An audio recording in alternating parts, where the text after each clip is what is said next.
In this episode of Left Off the Map, Linton Tapp and Stuart McSwain will continue their journey around King Island, visiting one of its most famous producers. I will make a grilled peach dessert in the oldest temperate rainforest on the planet. But first, we'll start the episode in that rainforest, making a seafood curry using pippis.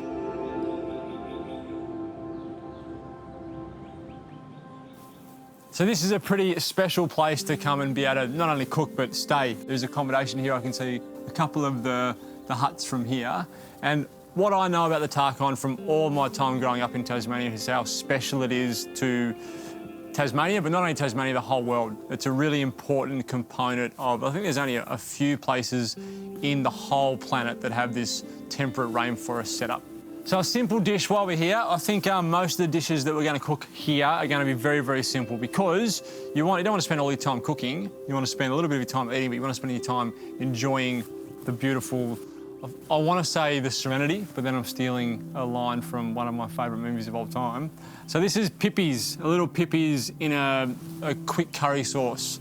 So pippis, this would work well with clams, with vongole, which are all kind of the same thing, with mussels if you like mussels. So I've got a little setup here of coconut cream, about 1/3 of a cup of coconut cream, a lemon, a couple of chilies, a purple shallot, a massive clove of garlic, one of the biggest cloves of garlic I've ever seen in my life, but I'll use all of it because normally I'd use 2 cloves of garlic for this, 2 stalks of lemongrass, and then a handful of curry leaves. The whole process from start to finish in cooking this little pippi curry is 3 to 4 minutes once you get everything prepped. So I'm going to work on some prep first. So everything needs to be chopped roughly because you want it to be quite a chunky sauce, because one of the best things about this is that the little pippis themselves, the shells become the spoon. You can sort of dredge up all that chunky sauce and have it at the end. Or if you've got, some bread or something that you want to soak it in, you can. So normally you would dice these. I'm just going to slice them into little rings or half rings. Same with the garlic, nice and chunky.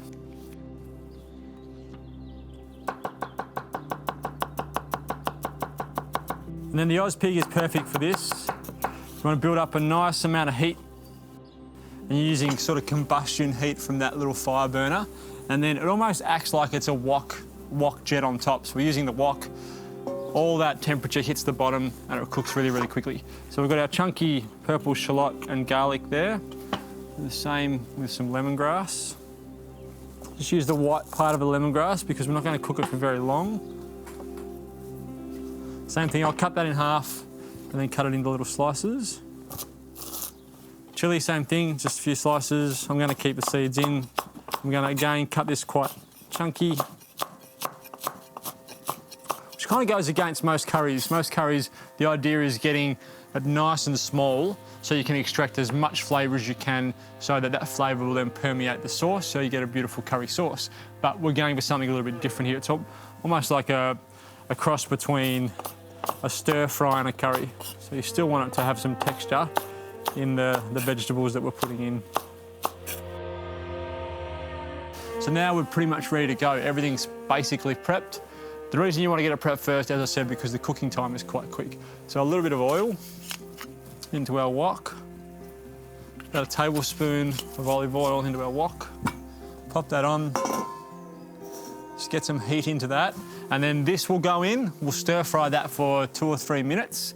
Then my pippis will go in. My curry leaves will go in. Again, we'll stir fry that for a couple of minutes. Then the coconut cream and the lemon juice goes in. We'll give that another bit of a toss around for a couple of minutes. And that's it, it's done.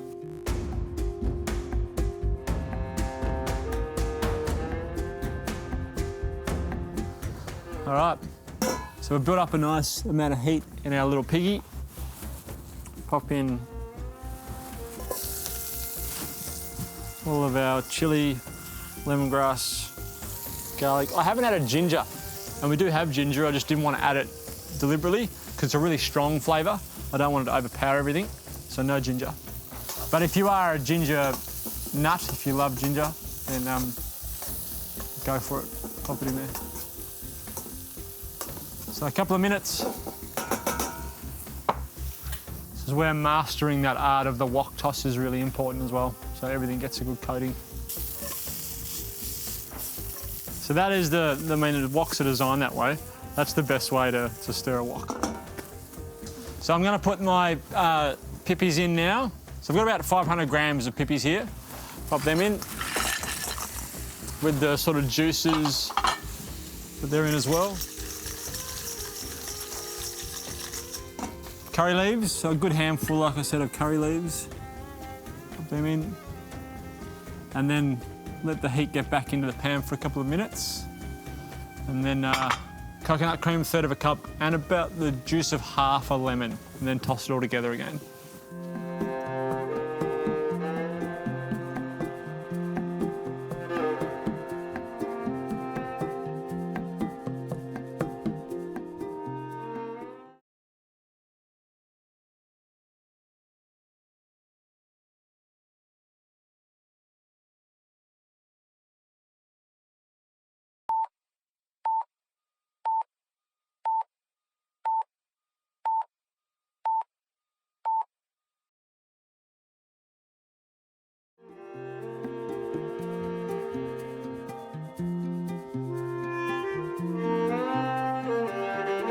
And that's our little sort of rough pippi curry done.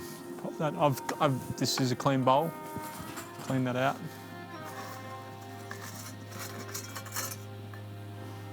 Look at that. I'm happy with that. That's fantastic. Well, that all came together in literally 7 minutes, I reckon. And that is a pretty good looking dish to be eating out here in the Tarkine.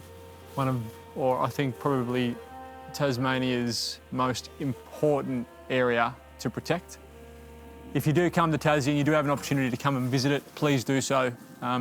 It's one of those places that you don't know how special it is until you get up here and you're actually in it. You hear about it. I heard about it growing up. It was something that was always talked about in school and in conversations that happened on the news and all the important politics that happens around the Tarkine. But when you get up here, you realise why it is so important to protect it. And I hope that we keep making good decisions around this space for generations to come.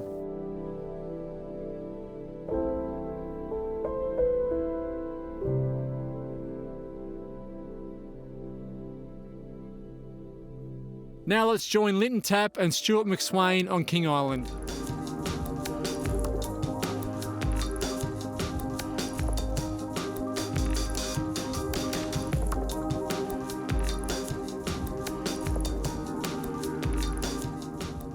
So King Island Dairy, I don't think it needs any introduction. It's definitely one of Australia's more recognisable and well-known cheeses.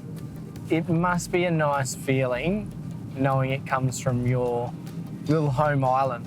Yeah, definitely. I think every time you name drop you from King Island, people will be quick to be like, oh, that's where the dairy, the cheese is. So, yeah, it's special. When you, obviously, King Island's my home, to see it make such a mark on the world stage in that facet's pretty pretty crazy and pretty cool as well. Once you've had King Island cheese, I don't think you're willing to try any other. It's that good. You become a bit spoiled. Yeah, definitely.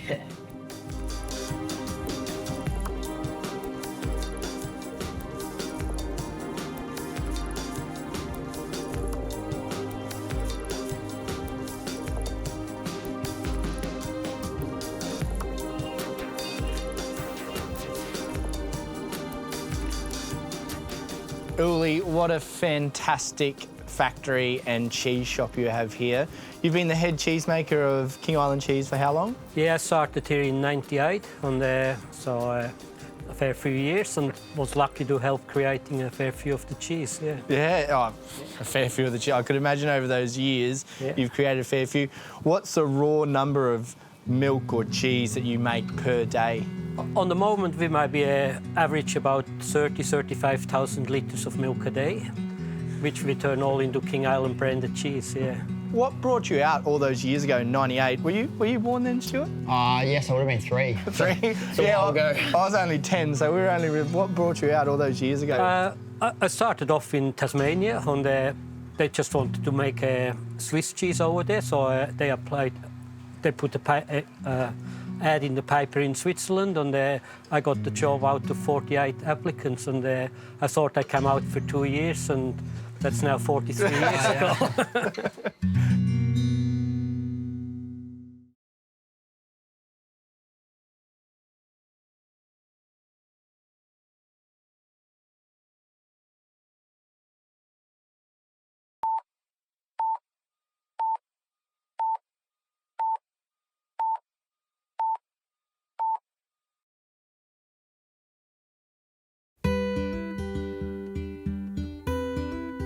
Well, Yuli, I think it's time. I want to taste this famed King Island cheese. I've heard all about it. I've eaten it. Stuart's seen it overseas in many delis. It's time to see where it all comes from. No, that sounds great. Shall we? Let's do it. Let's do it. What a fantastic space. Yeah, it's pretty good, hey? Look at this cheese. It looks absolutely incredible. Yeah, you just have an idea how much different types of cheese we're making, yeah. So is this cheese tasting room, Uli, something that everyone can do? Yeah, like you just can walk in from the street, come and taste the cheese and go again. You don't even have to buy anything. It's pretty much the dream, isn't it? Yeah, I think it is. Where do you generally start them? Should we start going through the process of tasting them? Yeah, like the white mold is actually our mildest cheese. So we start off maybe with the camembert. That's a little bit... I think that's everyone's favourite, isn't it? The old camembert? Yeah, it's a personal thing. Like that's maybe our mildest, but then we have a triple cream or a ash, which has a little bit more flavour. Yeah. So a lot of people are now ready to go into more, just growing up a little bit. It must make you pretty proud as a hometown boy to come here and see world-class cheese, just all made, locally grown, locally made. Yeah. Yuli heading it up. Yeah, definitely. I think you look around, see how many products there are. I think it's easy. I suppose some places they can do one thing well, but you're looking at it as multiple cheeses, probably 12, 13 plus cheeses. So I think, it just shows how good it is. Thank you, Yuli. No worries. I had a really amazing time here. I think it's a really special experience. Thanks, Yuli. No problem.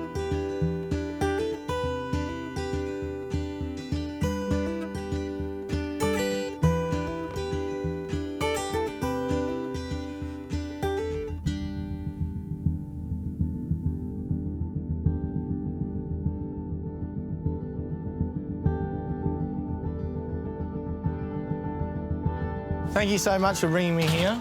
That was delicious. Amazing. It's time for me to burn off some of that cheese, go for a run. I think you should check out Curry. Curry? Yeah. The main town of King Island? Yes, it's probably the hub, probably where the most goes on. So yeah, you should check it out. I'll see you in a bit back at the accommodation.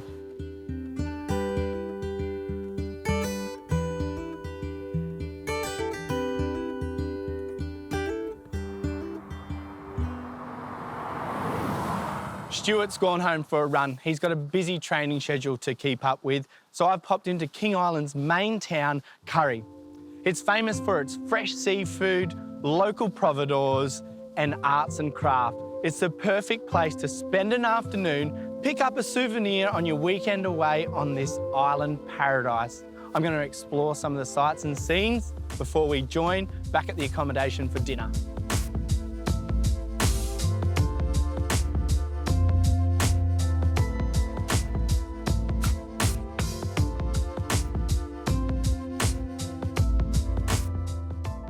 I've had a chat to some locals and I've picked up some great suppliers from around Curry. Apparently the place to go is called the Boathouse, or commonly known as the Restaurant Without Food. So I'm going to go down and check it out. We will leave Linton and Stuart there and make our way back to the main island and to the west coast of Tassie for a recipe amongst the ferns.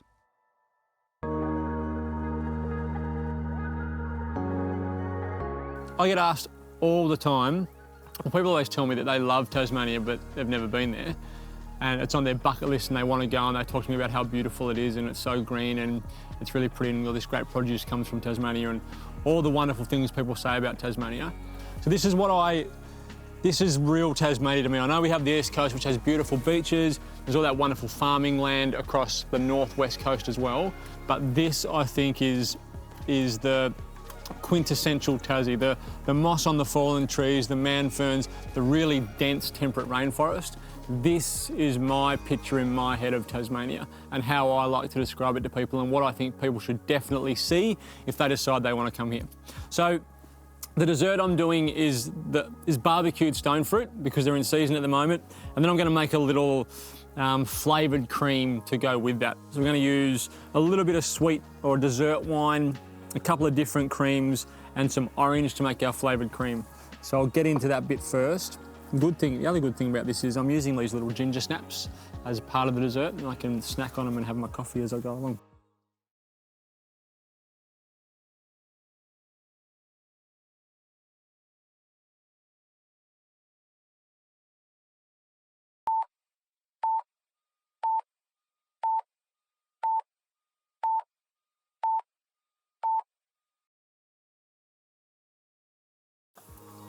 Into this bowl, I want my sweet wine, so a little bit of dessert wine, only about 50 ml, so not a lot. That'll do. Then I need some vanilla and some sugar. So we've got sugar, about half a cup of sugar. I'm going to use caster sugar for this because I want it to dissolve quickly. So caster sugar and normal white sugar. So caster sugar is just smaller granules for quick dissolving. And the name comes from casting sugar over something in a caster. So it's like a little salt shaker, but it was made for sugar and it would cast sugar over the top of things so it would dissolve quickly, and that's why we had caster sugar. So in with that, I need a little bit of vanilla. So I cut my vanilla bean in half. So the vanilla beans out of one vanilla pod, and then the zest of half an orange, and two different creams, so a creme fraiche and a double cream. Zest. So zest in, doesn't it? Smells awesome. Oh no. Lucky I only needed the zest off half an orange. I might use some juice later, so I'll leave that there. All right, so in with that, I'll give it a stir just to try and start to melt that sugar. With the wine. So that's a great little sugar syrup as is. If you wanted to put that in a cocktail or something, it would be beautiful. It's like a simple sugar syrup. Double cream, about 150 grams of double cream and then about 150 grams of creme fraiche. Double cream, you can see, I mean, that's why I use double cream. It is super thick. And for this, because I'm putting into something that's quite thin, and I still want to have a cream base at the end, it's perfect. So double cream has, what's this got? 56 grams of fat. So it is sort of between butter and cream. It is very, very, very rich. And then to balance that richness, a little bit of creme fraiche. About the same amount of creme fraiche.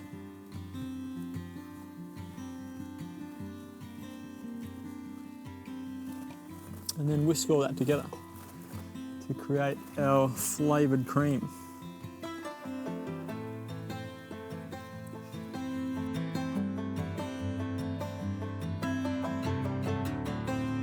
So that's my cream mixture done, and it is an amazingly yummy cream mixture. So even if you weren't going to do the grilled stone fruits on the barbecue, make this little cream mixture because it's absolutely fantastic. Would go on any dessert really, really, really well. So now my stone fruits, I just want to cut the cheeks off.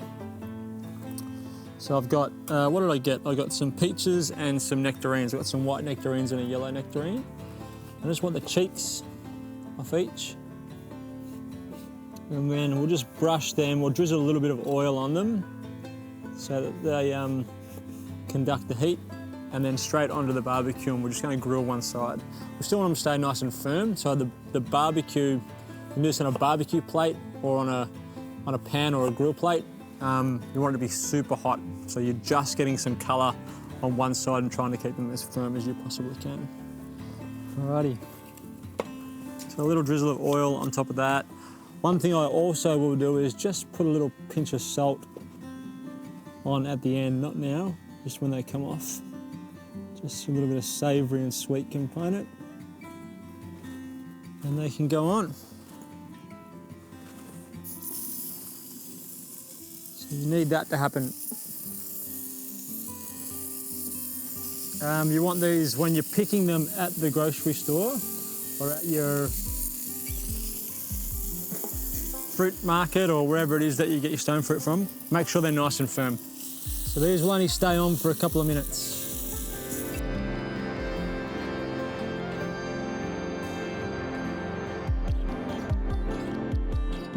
So allow that fruit to cool slightly, give it a little drizzle of oil and put some salt on top. So now I can build my dessert. So a little drizzle of my cream on the plate, and this is just to stick my biscuits to. But I want to create a layer of biscuits on the bottom here. And then pop some cream on top of, so it's almost like a trifle. So these are ginger biscuits, and I got them for the flavour as well, because I think the ginger flavour is going to go quite nicely with the dish. But you could use Scotch finger biscuits, you could use mint slice biscuits, whatever your favourite biscuit is. And then I just want to add my little flavoured cream on top of that. And then my little pieces of stone fruit on top of that. And then pile up all my stone fruit on top of that. You can put some fresh fruit through this as well. You can put some mint through it. Mint would be nice. And then I'll just crumble some of that broken biscuit on top. There we go. Barbecued stone fruits, our little orange and vanilla cream and ginger biscuits. A great little dessert for somewhere where you don't have, all we've got is the Oz pig to cook on, but you can still have a nice dessert in the middle of a forest. It's been here. This is one of those places where you can say it's as old as dirt. It's been forever. So, not bad.